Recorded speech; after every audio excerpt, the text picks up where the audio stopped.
수요생인 박장이라고 합니다. 일단 만나뵙게 돼서 반갑고요. 오늘 이제 제가 발표하는 주제는 포세이드한 망치냐 사건에 대한 유튜브 댓글의 감사 문항 분석, 머신러닝 기반 디지털 감론 구조화 시도입니다. 일단 발표에 앞서 저는 이제 사실 그 학부는 제가 저널리즘을 전공을 했고 석박사는 동아시아문화를 전공했다 보니까 사실 이제 머신러닝을 이번에 이제 기반으로 저희가 이 어떤 담론의 어떤 구조화를 시도한 탐색적인 연구입니다. 그래서 좀 약간 내용상 미비한 부분이 있을 수도 있는데 그런 부분은 좀 이렇게 양해해 주시고 들어주시면 감사하겠습니다. 이제 오늘 발표는 총 6개 부분에서 되어 있는데 서론, 연구 방법, 담론 구조 분석, 담론 예측 모델, 연구 결과, 그리고 결론 및 한계입니다. 먼저 배경입니다.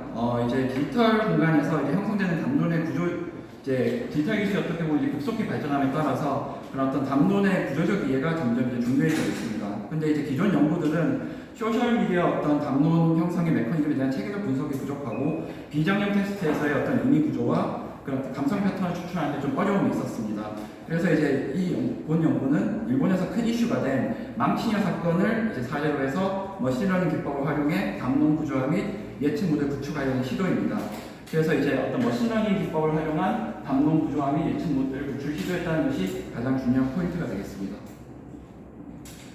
일단 먼저 망치녀 사건에 대해서 이제 간략하게 소개를 드리면 이게 25년도 1월에 있었던 사건인데 이제 한국인 유학생 한 명이 캠퍼스에서 이제 일본 학생들을 대상으로 망치로 말 그대로 이제 좀 가해를 해서 이제 다행히 사망자는 발생하지 않았고 한 7명 정도가 이렇게 다치는 이제 그런 사건이 있었는데 이게 이제 국내 언론에서도 보도가 되면서 좀 이제 큰 이슈가 되었었습니다. 그래서 일본 언론 같은 경우는 이제 바로 모자이크도 안 하고 이렇게 바로 이렇게 가해자를 보여주더라고요. 그래서 일단은 그 당시에 있었던 그 어떤 사건 현장을 이렇게 사진을 보여드리는 거고요. 그리고 이제 이 사건이 당시 온라인에서 큰 어떻게 보면 이제 이슈가 됐었습니다. 그래서 화면 보신 것처럼 유튜브에서 이제 가장 많이 본 영상이 이제 조회수가 84만이가 당시 나왔었고요. 하루 만에. 그리고 이제 댓글도 2,000개 이상이 달렸었습니다. 그리고 야후 재팬에서도 이렇게 보시다시피 뉴스에서 이제 굉장히 좀 이슈가 되는 그게 있었습니다. 그래서 이제 본 연구의 목적 크게 3가지입니다. 유튜브 댓글에 나타난 망치녀 사건 관련 주요 담론 구조를 파악을 하고 그 다음에 머신러닝을 활용한 디지털 담론 구조와의 방문론을 탐색해서 이제 어떤 토픽의 특정 키워드가 담론으로 발전하는 메커니즘을 분석하려고 했습니다. 그래서 이에 따른 연구 문제는 크게 3가지로 주요 토픽과 이제 감성 파악, 그 다음에 담론의 네트워크 구조와 감성 특성 간 관계 분석, 그리고 머신러닝을 활용한 온라인 담론 형성 패턴의 예측 정확도 측정입니다.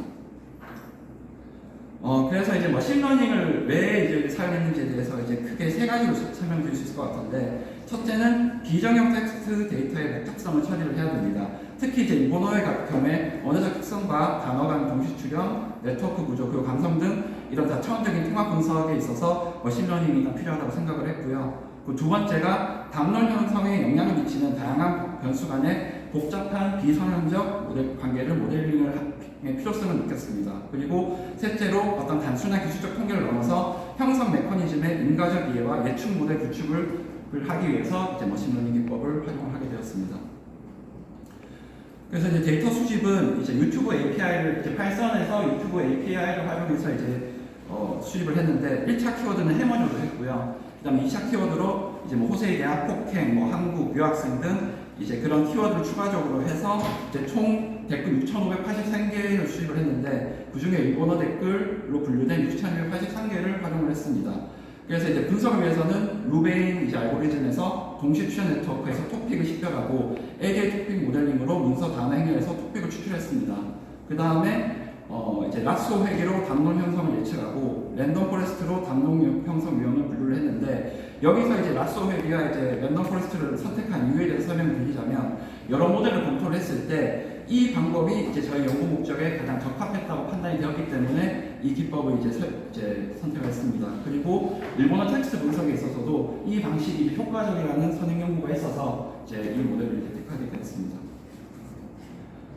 데이터 선처리는 이제 긴자라는 이제 일본어 형태소 분석기를 활용했는데 사실 기존에는 맥캡을 많이 활용을 했었습니다. 근데 이 맥캡 이제 이 긴자는 이제 최근에 이제 많이 쓰이고 있는 형태소 분석기인데 그 일본어의 어떤 다양한 기능, 이제 특성을 기반으로 한 다양한 기능을 제공을 하고 특히 이제 일본어의 어떤 NLP 논문과 관련해서 68%가 이제 주요 도구를 채택을 하고 있다는 그런 통계가 있어서 이제 이번에 이제 긴자라는 걸 활용을 했고요. 그러면서 이제 어떤 품사의 분류를 통해서 명사, 동사, 형용사를 추출하고 부정어와 HTML 태그, 특수문자 제거하고 한 글자짜리 명사나 영수자만으로 구성된 단어는 분석해서 제외를 했습니다.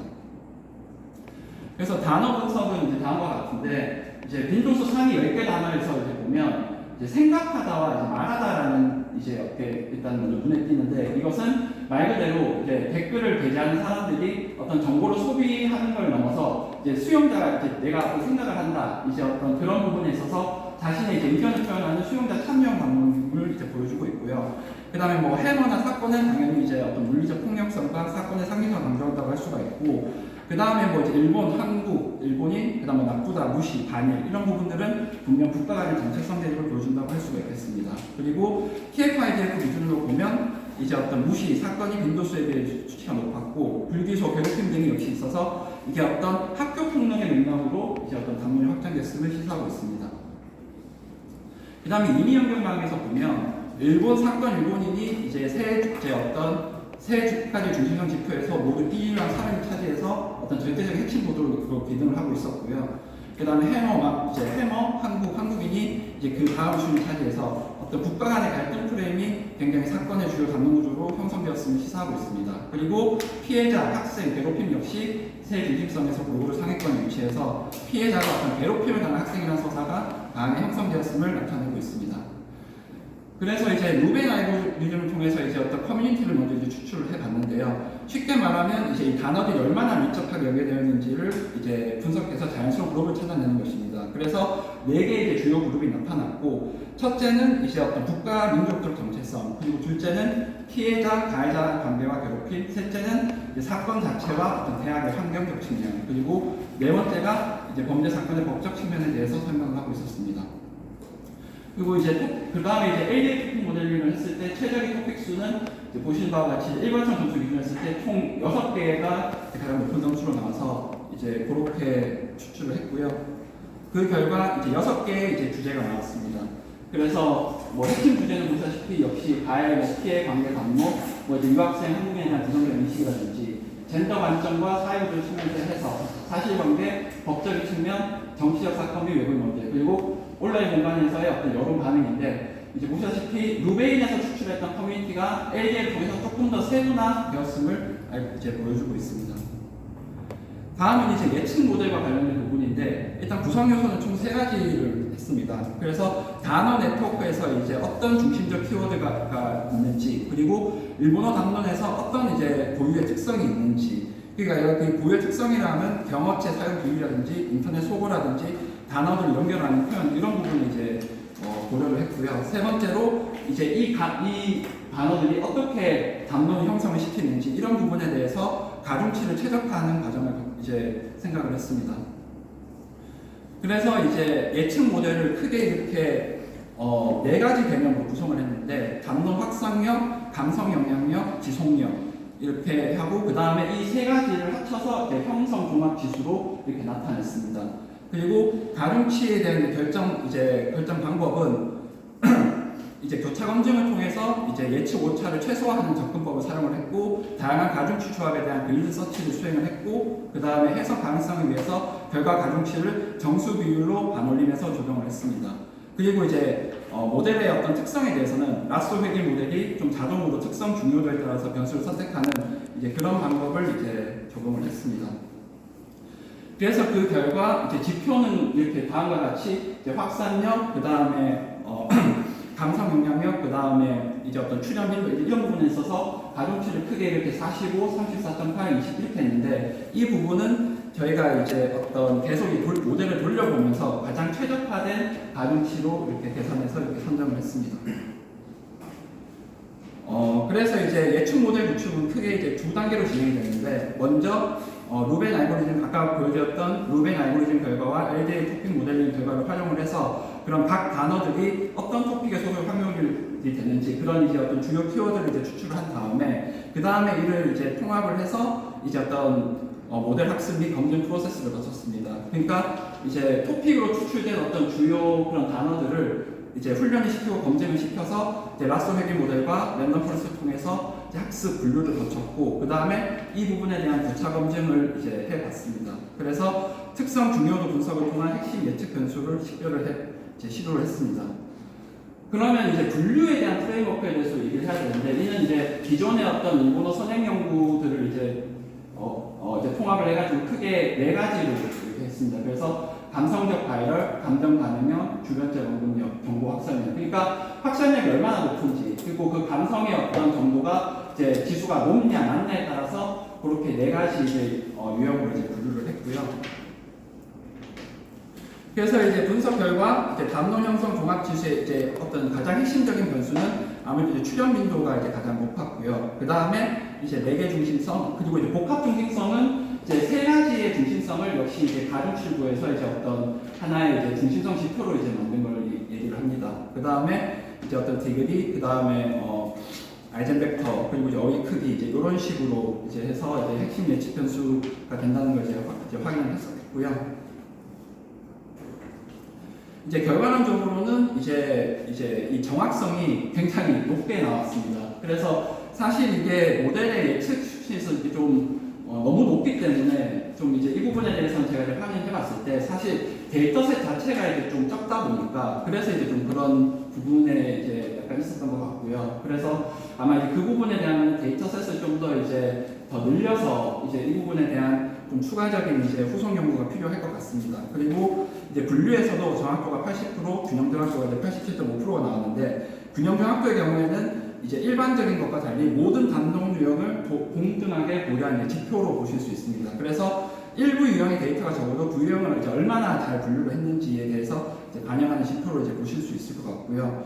그 다음에 이제 담론 형성 메커니즘에서는 이제 말 그대로 출현 빈도가 가장 큰 영향력을 갖는다는 이제 통계적 관계를 이제 확인할 수가 있었습니다. 그래서 이제 단순히 자주 언급되는 단어가 이제 담론 확산에 어떻게 보면 큰 영향을 미치는 부분도 있고, 그 다음에 네트워크 중심성에 있는 단어들이 거기에서 좀 더 큰 영향력을 발휘한다는 것을 이제 확인을 할 수가 있었습니다.